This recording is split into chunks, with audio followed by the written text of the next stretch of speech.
विज्ञान भैरव तंत्र खंड 2 रहस्य की पुस्तक। एक नई टिप्पणी 25 मार्च 1973 अपराह्न से 8 नवंबर 1973 अपराह्न 101 लिस्टिंग तक ओजस स्पीक ऑन ओजसन शक्ति। आंतरिक शक्ति, यह बहुत बीज की तरह है, माना कि तुम सर्वज्ञ हो। विश्वास करो कि तुम सर्वशक्तिमान हो, सर्वशक्तिशाली। विश्वास कीजिए कि आप व्याप्त हैं, सर्वव्याप्त हैं। आप यह कैसे मान सकते हैं? यह असंभव है। तुम जानते हो तुम सर्वज्ञ नहीं हो, तुम अज्ञानी हो। आप जानते हैं कि आप सर्वशक्तिमान नहीं हैं। आप बिल्कुल शक्तिहीन, असहाय हैं। आप जानते हैं कि आप सर्वव्यापी नहीं हैं। आप एक छोटे से शरीर में सीमित हैं, तो आप इसे कैसे मान सकते हैं? और अगर आप इसे मानते हैं, तो अच्छी तरह से जानते हुए कि यह मामला नहीं है। विश्वास बेकार होगा। आप अपने खिलाफ विश्वास नहीं कर सकते। आप एक विश्वास को मजबूर कर सकते हैं, लेकिन यह बेकार, व्यर्थ होगा। आप जानते हैं कि ऐसा नहीं है। एक विश्वास तभी उपयोगी होता है जब आप जानते हैं कि ऐसा है। इसे समझना होगा। एक विश्वास शक्तिशाली हो जाता है यदि आप जानते हैं कि यह मामला है। सत्य या असत्य बात नहीं है। यदि आप जानते हैं कि यह मामला है, एक विश्वास सच हो जाता है। यदि आप जानते हैं कि यह मामला नहीं है, तो एक सच्चाई भी विश्वास नहीं बन सकती है। क्यों? बहुत सी बातों को समझना होगा। सबसे पहले, आप जो भी हैं वह आपका विश्वास है। आप उस तरह से विश्वास करते हैं। आप उस तरह से लाए गए हैं। आपको उस तरह से वातानुकूलित किया गया है, इसलिए आप उस तरह से विश्वास करते हैं, और आपका विश्वास आपको प्रभावित करता है। यह एक दुष्चक्र बन जाता है। उदाहरण के लिए, ऐसी दौड़ें होती हैं जहां पुरुष महिला की तुलना में कम शक्तिशाली होता है, क्योंकि उन दौड़ का मानना कि एक महिला पुरुष की तुलना में अधिक मजबूत, अधिक शक्तिशाली है, उनका विश्वास एक तथ्य बन गया है। उन दौड़ में पुरुष कमजोर है और महिला मजबूत है। महिलाएं वह सभी काम करती हैं जो आमतौर पर दूसरे देशों में पुरुष करते हैं, और पुरुष वह काम करते हैं जो दूसरे देशों में महिलाएं करती हैं। इतना ही नहीं, उनके शरीर कमजोर हैं, उनकी संरचना कमजोर है। उन्हें विश्वास हो गया है कि ऐसा है। विश्वास घटना बनाता है, श्रद्धा रचनात्मक है। ऐसा क्यों होता है? क्योंकि मन पदार्थ से ज्यादा शक्तिशाली है। यदि मन वास्तव में कुछ मानता है, तो मामले का पालन करना होगा। पदार्थ मन के विरुद्ध कुछ भी नहीं कर सकता, क्योंकि पदार्थ मृत है। यहाँ तक असंभावनाएं भी होती हैं। यीशु कहते हैं, विश्वास पहाड़ों को हिला सकता है, भरोसा पहाड़ को भी हिला सकता है। यदि ऐसा नहीं हो सकता है, तो इसका मतलब केवल यह है कि आपको विश्वास नहीं है। ऐसा नहीं है कि विश्वास पहाड़ों को स्थानांतरित नहीं कर सकता है। आपका विश्वास उन्हें स्थानांतरित नहीं कर सकता, क्योंकि आपके पास विश्वास नहीं है। विश्वास की इस घटना पर अब बहुत शोध चल रहा है, और विज्ञान कई अविश्वसनीय निष्कर्षों पर आ रहा है। धर्म हमेशा उन पर विश्वास करता था, लेकिन विज्ञान आखिरकार उसी निष्कर्ष पर आ रहा है। इसकी वजह यह है कि पहली बार कई घटनाओं की जांच की जा रही है। उदाहरण के लिए, आपने प्लेसबो दवाओं के बारे में सुना होगा। दुनिया में सैकड़ों और सैकड़ों पैथियां हैं। एलोपैथी, आयुर्वेदिक, यूनानी, होम्योपैथी, प्राकृतिक चिकित्सा, सैकड़ों, और वे सभी दावा करते हैं कि वे ठीक कर सकते हैं, और वे इलाज करते हैं। उनके दावे झूठे नहीं हैं। यह दुर्लभ चीज है। उनका निदान अलग है, उनका उपचार अलग है। एक बीमारी है और 101 निदान है, और 101 उपचार है, और हर उपचार मदद करता है। तो यह सवाल उठना लाजमी है कि क्या यह वास्तव में इलाज है जो रोगी की मदद करता है या विश्वास करता है? यह संभव है कई मायनों में, कई देशों में, कई विश्वविद्यालयों में, कई अस्पतालों में वे काम कर रहे हैं, बस पानी या कुछ गैर औषधीय दिया जाता है। लेकिन रोगी का मानना कि एक दवा दी गई है, और न केवल रोगी, डॉक्टर भी इसे मानते हैं, क्योंकि वह भी जागरूक नहीं है। यदि डॉक्टर को पता है कि यह दवा है या नहीं, तो इसका असर होगा, क्योंकि डॉक्टर मरीज को एक दवा देता है। इसलिए जब आप अधिक भुगतान करते हैं और आपके पास एक बड़ा डॉक्टर होता है, तो आप बेहतर और जल्द स्वस्थ हो जाते हैं। यह विश्वास का सवाल है। अगर डॉक्टर आपको 4 पैसे की दवा देता है, तो सिर्फ 4 पैसे, आप अच्छी तरह से जानते हैं कि कुछ भी नहीं होने वाला है। इतनी बड़ी बीमारी, इतनी बड़ी घटना 4 पैसे से कैसे ठीक हो सकता है? असंभव। विश्वास पैदा नहीं किया जा सकता है। हर डॉक्टर को अपने चारों ओर विश्वास की आभा पैदा करनी होती है। यह मदद करता है। इसलिए यदि डॉक्टर को पता है कि यह सिर्फ पानी है जो वह दे रहा है, तो वह विश्वास के साथ अपना विश्वास नहीं देगा। उसका चेहरा दिखाएगा, उसके हाथ दिखाएंगे, उसका पूरा रवैया और व्यवहार दिखाएगा कि वह सिर्फ पानी दे रहा है, और रोगी का बेहोश प्रभावित होगा। डॉक्टर को विश्वास करना चाहिए, जितना अधिक वह बेहतर मानता है, क्योंकि उसका विश्वास संक्रामक है। मरीज डॉक्टर को देखता है। यदि डॉक्टर आश्वस्त महसूस करता है, चिंता मत करो, यह एक नया इलाज है, एक नई दवा है और यह आपकी मदद करने वाला है, यह 100% निश्चित है, इसके बारे में कोई संदेह नहीं है। अगर पूरी डॉक्टर का व्यक्तित्व 100% आशा का आभास देता है, फिर पहले से ही, दवा लेने से पहले, रोगी को ठीक किया जा रहा है, इलाज शुरू हो चुका है। अब वे कहते हैं कि जो भी आप उपयोग करते हैं, 30% मरीज लगभग तुरंत ठीक हो जाएंगे। आप जो भी उपयोग करते हैं, एलोपैथी, प्राकृतिक चिकित्सा, होम्योपैथी या कोई पैथी, जो भी आप करते हैं, 30% रोगी तुरंत ठीक हो जाएंगे। वे 30% आस्तिक हैं। यही अनुपात है। अगर मैं तुम्हें देखूं, तो तुम्हारे भीतर 30% संभावनाएं हैं। वे हैं जो तुरंत रूपांतरित हो सकते हैं। एक बार जब उन्हें विश्वास हो जाता है, तो यह तुरंत काम करना शुरू कर देगा। 1/3 मानवता बिना किसी कठिनाई के होने के नए आदेशों में तुरंत रूपांतरित, परिवर्तित हो सकती है। सवाल केवल यह है कि उनमें विश्वास कैसे पैदा किया जाए। एक बार विश्वास होने के बाद कुछ भी उन्हें खारिज नहीं कर सकता है। आप उन भाग्यशाली लोगों में से एक हो सकते हैं, जो 30% में से एक हैं, लेकिन मानवता के लिए एक बड़ा दुर्भाग्य हुआ है, और वह यह है कि उन 30% की निंदा की जाती है। समाज, शिक्षा, सभ्यता, सभी उनकी निंदा करते हैं। उन्हें बेवकूफ लोग समझा जाता है। नहीं, वे अधिक संभावित लोग हैं। उनके पास एक महान शक्ति है, लेकिन उनकी निंदा की जाती है, और नपुंसक बौद्धिक लोगों की प्रशंसा की जाती है, क्योंकि वे भाषा, शब्द, कारण के साथ प्रशंसा कर सकते हैं। उनकी प्रशंसा की जाती है। वास्तव में वे बस नपुंसक हैं। वे भीतर की वास्तविक दुनिया में कुछ भी नहीं कर सकते हैं। वे बस अपने दिमाग के साथ जा सकते हैं, लेकिन उनके पास विश्वविद्यालय हैं, उनके पास समाचार माध्यम हैं। वे एक तरह से स्वामी हैं, और वे निंदा में कलाकार हैं। वे किसी भी चीज की निंदा कर सकते हैं, और यह 30% संभावित मानवता, जो लोग विश्वास कर सकते हैं और रूपांतरित हो सकते हैं।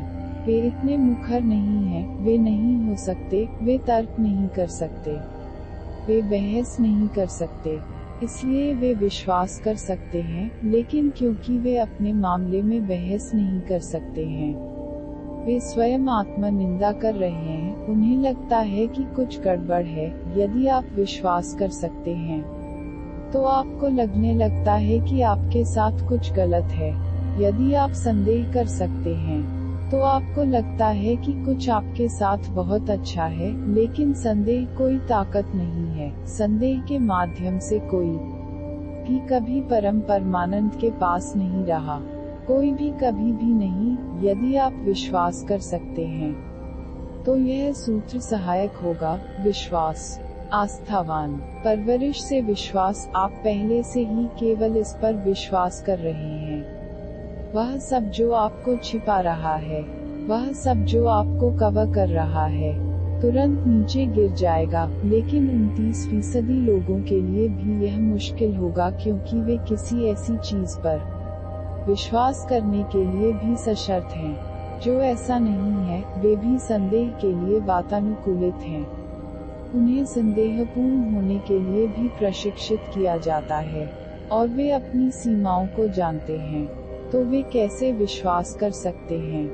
या यदि वे मानते हैं तो लोग सोचेंगे कि वे पागल हैं। अगर आप कहते हैं कि आप मानते हैं कि आपके अंदर सर्वव्यापी, सर्वशक्तिमान, दिव्य, सर्वशक्तिमान है, तो लोग आपकी ओर देखेंगे और सोचेंगे कि आप पागल हो गए हैं। जब तक तुम पागल नहीं हो, तुम ऐसी बातों पर कैसे विश्वास कर सकते हो? लेकिन कुछ कोशिश करो, शुरुआत से ही शुरुआत करें, इस घटना को थोड़ा महसूस करें, फिर विश्वास का पालन होगा। यदि आप इस तकनीक का उपयोग करना चाहते हैं तो यह करें, अपनी आंखें बंद करें और बस महसूस करें कि आपके पास कोई शरीर नहीं है। ऐसा महसूस करें कि शरीर गायब हो गया है, पिघल गया है। तब आप अपनी सारी व्यापकता महसूस कर सकते हैं। शरीर के साथ यह मुश्किल है, इसीलिए कई परंपराएं यह सिखाती हैं कि आप शरीर नहीं हैं, क्योंकि शरीर के साथ सीमा आती है। यह महसूस करना मुश्किल नहीं है कि आप शरीर नहीं हैं, क्योंकि आप शरीर नहीं हैं। यह सिर्फ एक कंडीशनिंग है, यह सिर्फ एक विचार है जिसे आपके दिमाग पर मजबूर किया गया है। आपका मन इस विचार से लगाया गया है कि आप शरीर हैं। ऐसी घटनाएं हैं जो इसे प्रदर्शित करती हैं। सीलोन में बौद्ध भिक्षु आग पर चलते हैं, वे भारत में भी करते हैं, लेकिन सीलोन की घटना बहुत दुर्लभ है। वे घंटों तक चलते हैं और वे जलाए नहीं जाते हैं। यह कुछ ही साल पहले एक बार हुआ था कि एक ईसाई मिशनरी आग टहल देखने गई थी। वे उस रात को करते हैं जब बुद्ध प्रबुद्ध हो जाते थे, एक पूर्णिमा की रात, क्योंकि वे कहते हैं कि उस दिन दुनिया को यह पता चला था कि शरीर कुछ भी नहीं है, पदार्थ कुछ भी नहीं है, भीतर ही भीतर सब व्याप्त है और अग्नि उसे जला नहीं सकती। लेकिन एक वर्ष के लिए ऐसा करने के लिए जो भिक्षु आग पर चलते हैं, वे प्राणायाम, श्वास प्रक्रियाओं और उपवास के माध्यम से अपने शरीर को शुद्ध करते हैं। वे अपने मन को शुद्ध करने के लिए ध्यान करते हैं, अपने दिमाग को खाली करते हैं। एक साल तक लगातार वे तैयारी करते हैं। वे अलग थलग कोशिकाओं में रहते हैं, बस महसूस करते हैं कि वे अपने शरीर में नहीं हैं। एक वर्ष तक लगातार 50 या 60 भिक्षुओं का एक समूह यह सोचकर चला जाता है कि वे उनके शरीर नहीं हैं। एक साल एक लंबा समय है, हर पल केवल एक ही बात सोचना कि वे उनके शरीर नहीं हैं, लगातार हथौड़ा मारते हुए कि शरीर भ्रम है। उन्हें यह विश्वास है, फिर भी उन्हें आग पर चलने के लिए मजबूर नहीं किया जाता है। उन्हें आग में लाया जाता है और फिर जो भी सोचता है कि वह जलाया नहीं जाएगा, उसमें कूद जाता है। कुछ लोग संदेह करते हैं, संकोच करते हैं, उन्हें कूदने की अनुमति नहीं है, क्योंकि यह आग जलाने का सवाल नहीं है या नहीं, यह उनके संदेह का सवाल है। यदि वे थोड़ा संकोच करते हैं तो उन्हें रोक दिया जाता है। इसलिए 60 को तैयार किया जाता है और कभी कभी 20, कभी कभी 30 लोग आग में कूद जाते हैं और वे बिना जलाए एक साथ घंटों इसमें नृत्य करते हैं। मिशनरी इसे 1950 में देखने आया था। वह बहुत आश्चर्यचकित था, लेकिन उसने सोचा कि यदि बुद्ध में विश्वास यह चमत्कार कर सकता है, तो यीशु में विश्वास क्यों नहीं? तो उसने कुछ देर सोचा, थोड़ा हिचकिचाया, लेकिन फिर इस विचार के साथ कि अगर बुद्ध मदद कर सकते हैं तो यीशु भी मदद करेगा। वह कूद गया, वह जल गया, पूरी तरह जल गया। उन्हें 6 महीने तक अस्पताल में भर्ती रहना पड़ा और वह घटना को समझ नहीं पाया। यह जीसस या बुद्ध का सवाल नहीं था, यह किसी के विश्वास का सवाल नहीं था, यह विश्वास का सवाल था और उस विश्वास को दिमाग में अंकित करना होगा जब तक यह आपके अस्तित्व के बहुत मूल तक नहीं पहुंचता, तब तक यह काम करना शुरू नहीं करेगा। ईसाई मिशनरी सम्मोहन मेस्मरिज्म और संबद्ध घटनाओं के बारे में अध्ययन करने के लिए इंग्लैंड चली गई और आग चलने के दौरान क्या होता है, तब उन्होंने ऑक्सफोर्ड यूनिवर्सिटी में 2 भिक्षुओं को एक प्रदर्शन देने के लिए आमंत्रित किया। भिक्षु गए, वे आग पर चले, प्रयोग कई बार आजमाया गया। तब 2 भिक्षुओं ने देखा कि एक प्रोफेसर उन्हें देख रहा था और वह इतनी गहराई से देख रहा था और वह इतना शामिल था कि उसकी आंखें, उसका चेहरा खुश थे। दोनों भिक्षु प्रोफेसर के पास गए और उनसे कहा, आप भी हमारे साथ आ सकते हैं। तुरंत वह उनके साथ भागा, आग में कूद गया और कुछ नहीं हुआ, वह जला नहीं था। ईसाई मिशनरी भी मौजूद था और वह अच्छी तरह से जानता था कि यह प्रोफेसर तर्क का एक प्रोफेसर था, एक आदमी जो पेशेवर रूप से संदिग्ध है, जिसका पेशा संदेह पर आधारित है। तो उसने उस आदमी से कहा, क्या तुमने एक चमत्कार किया है? मैं ऐसा नहीं कर सका और मैं एक आस्तिक हूँ। प्रोफेसर ने कहा, उस क्षण में मैं एक आस्तिक था। घटना इतनी वास्तविक थी, इतनी कल्पनात्मक रूप से वास्तविक थी, इसने मुझे जकड़ लिया। यह इतना स्पष्ट था कि शरीर कुछ भी नहीं है और मन ही सब कुछ है। और मैंने 2 भिक्षुओं के साथ मिलकर इतनी खुशी महसूस की जब उन्होंने मुझे आमंत्रित किया, तो एक भी हिचकिचाहट नहीं थी। यह चलना सरल था, यह ऐसा था जैसे कोई आग न हो, कोई झिझक नहीं थी, इसमें कोई संदेह नहीं है। यही कुंजी है। सबसे पहले इस प्रयोग को आजमाएं, कुछ दिनों के लिए बंद आंखों के साथ बैठे बस यह सोचे कि आप अपना शरीर नहीं हैं। न केवल सोच बल्कि यह महसूस करना कि आप अपना शरीर नहीं हैं। और अगर आप बंद आंखों के साथ बैठते हैं तो एक दूरी बन जाती है, आपका शरीर दूर और दूर बढ़ता चला जाता है। तुम भीतर की तरफ चलते हो, बड़ी दूरी बन जाती है। जल्द ही आप महसूस कर सकते हैं कि आप शरीर नहीं हैं। अगर आपको लगता है कि आप शरीर नहीं हैं, तो आप विश्वास कर सकते हैं कि आप सर्वव्यापी हैं, सर्वशक्तिमान हैं, सर्वज्ञ हैं, सर्वज्ञ हैं, सर्वशक्तिशाली हैं। यह सर्वशक्ति या यह सर्व ज्ञान तथाकथित ज्ञान से संबंधित नहीं है। यह एक भावना है, एक भावना का विस्फोट है जिसे आप जानते हैं। इसे समझना होगा, विशेष रूप से पश्चिम में, क्योंकि जब भी आप कहते हैं कि आप जानते हैं, तो वे कहेंगे, क्या आप क्या जानते हैं? ज्ञान वस्तुनिष्ठ होना चाहिए, आपको कुछ पता होना चाहिए। और अगर यह कुछ जानने का सवाल है, तो आप सर्वव्यापी नहीं हो सकते हैं।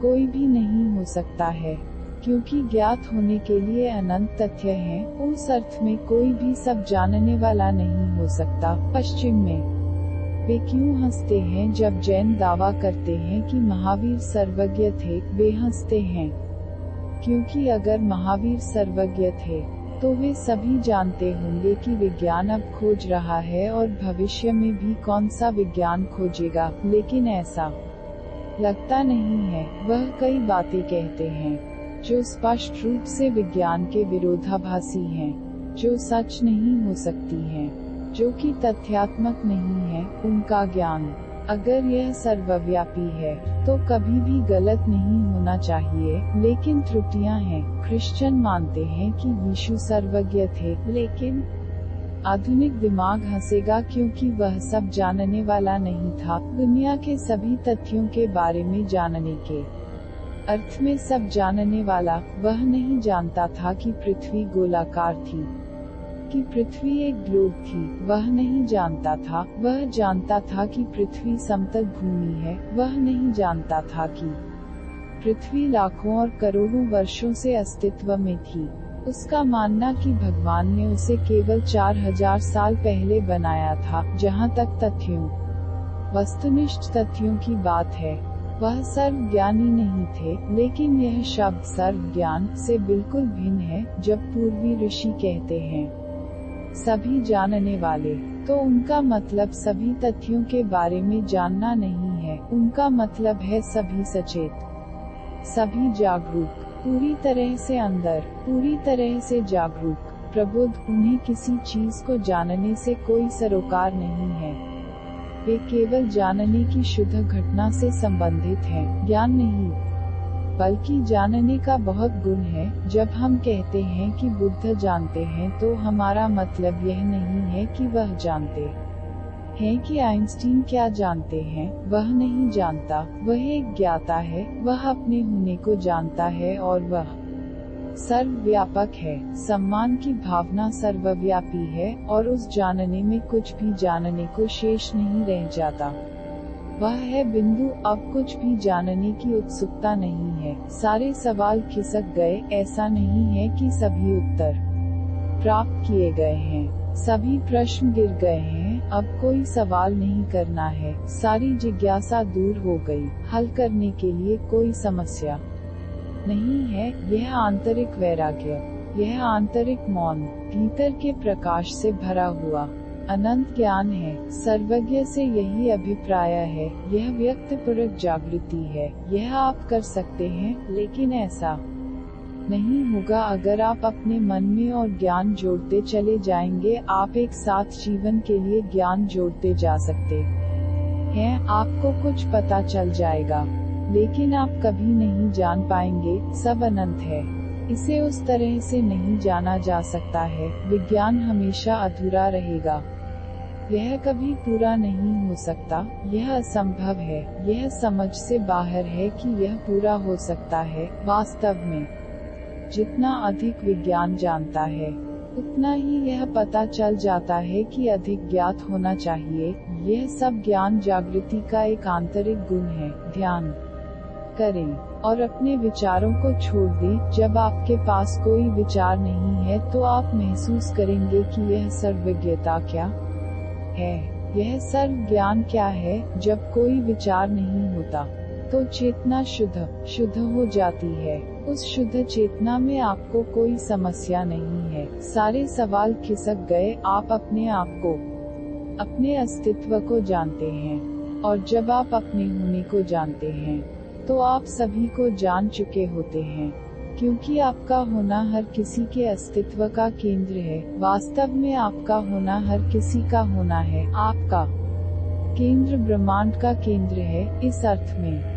उपनिषदों ने घोषित किया है, अहम ब्रह्मास्मि, मैं ब्रह्म हूँ, मैं पूर्ण हूँ। एक बार जब आप अपने होने की इस छोटी सी घटना को जान लेते हैं, तो आप अनंत को जान जाते हैं। आप सागर की एक बूंद की तरह हैं। यदि एक बूंद भी ज्ञात हो, तो महासागर के सभी रहस्य प्रकट हो जाते हैं। विश्वसनीय रूप से ओमनिसेंट, ओमनिपोटेंट, परवेडिंग। लेकिन यह विश्वास के माध्यम से आएगा। यह आप अपने आप से बहस नहीं कर सकते। आप अपने आप को किसी तर्क के साथ मना नहीं सकते हैं। आपको ऐसी भावनाओं के लिए, ऐसी भावनाओं के स्रोतों के लिए आपके भीतर गहरी खुदाई करनी होगी। यह शब्द विश्वास बहुत महत्वपूर्ण है। इसका मतलब यह नहीं है कि आपके पास एक दृढ़ विश्वास है, क्योंकि दृढ़ विश्वास का मतलब एक तर्कसंगत बात है। आप आश्वस्त हैं, आपने इसे तर्क दिया है, आपके पास इसके लिए सबूत हैं। विश्वास का अर्थ है कि आपको इसके बारे में कोई संदेह नहीं है, न कि आपके पास प्रमाण है। दीक्षांत का मतलब है कि आपके पास प्रमाण है। आप साबित कर सकते हैं, आप बहस कर सकते हैं, आप कह सकते हैं ऐसा है। आप इसका कारण जान सकते हैं। विश्वास का अर्थ है कि आपको कोई संदेह नहीं है। आप इसे तर्क नहीं दे सकते, आप तर्क नहीं कर सकते।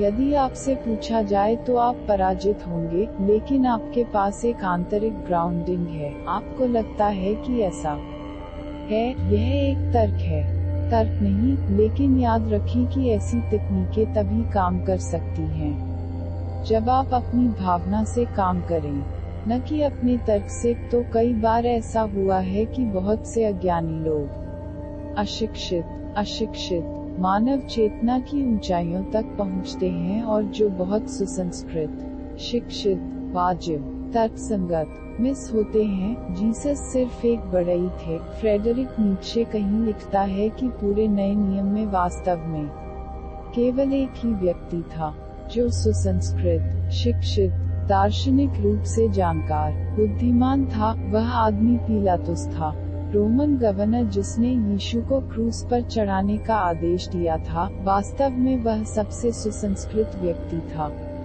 गवर्नर जनरल, वाइसराय, और वह जानता था कि दर्शन क्या था। अंतिम समय में जब यीशु को क्रूस पर चढ़ाया जा रहा था, उसने पूछा, सत्य क्या है? यह एक बहुत ही दार्शनिक प्रश्न था। यीशु चुप रहा, इसलिए नहीं कि यह पहेली जवाब देने के लायक नहीं थी। पिलातुस एकमात्र व्यक्ति था जो गहरे दर्शन को समझ सकता था। यीशु चुप रहा क्योंकि वह केवल उन लोगों से बात कर सकता था जो महसूस कर सकते थे। सोचना किसी काम का नहीं था, वह एक दार्शनिक प्रश्न पूछ रहा था। अच्छा होता अगर वह एक विश्वविद्यालय में, एक अकादमी में पूछा जाता, लेकिन यीशु से दार्शनिक प्रश्न पूछना व्यर्थ था। वह चुप रहा क्योंकि जवाब देना व्यर्थ था। कोई संचार संभव नहीं था। लेकिन नीत्शे खुद एक कारण है। यीशु की निंदा करता है। उन्होंने कहा कि वह अशिक्षित, असंबद्ध, असभ्य है, और वह जवाब नहीं दे सकता था, इसीलिए वह चुप रहा। पिलातुस ने एक सुंदर प्रश्न पूछा। अगर उसने नीत्शे से पूछा होता तो नीत्शे ने वर्षों तक साथ मिलकर बात की होती। सच्चा क्या है? यह एक प्रश्न वर्षों तक चर्चा करने और चर्चा करने के लिए पर्याप्त है। सभी दर्शन केवल इस व्यवसाय है। सत्य क्या है?